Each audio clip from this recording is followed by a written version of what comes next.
ଏ ଜଗା, ମୁଁ ଶୁଣୁଛି ତୋର ଦେହ ସୁସ୍ଥ ହେବାକୁ ଲାଗିଲାଣି।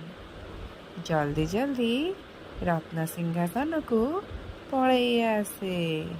ତୋତେ ପରା କୋଟି କୋଟି ଭକ୍ତ ଅପେକ୍ଷା କରିଛନ୍ତି। ତୁ ପରା ସଭିଙ୍କର ମଉଡ଼ମଣି। ତୋର ସେ ଚକାଡୋଳାକୁ ଟିକେ ଦେଖିଦେଲେ ମନ ଶାନ୍ତି ଲାଗେ। ଏଇ ଅଳ୍ପ ଦିନ ତଳେ ଏଇ କୁନି ଭକତକୁ ତୋ ପାଖକୁ ନେଇକି ଯାଇଥିଲି।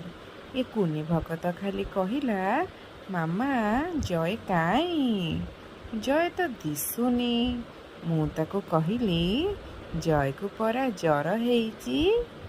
ଜୟ ଏବେ ଅସୁସ୍ଥ ଅଛନ୍ତି। ତ ଏ କୁନି ଭକତକୁ ଏ ବର୍ଷ ରଥଯାତ୍ରାରେ ଟିକେ ଡୋରି ଲଗେଇ ଦବୁ। ସେ ପରା ଯିବ ତ ରଥ ଦେଖି।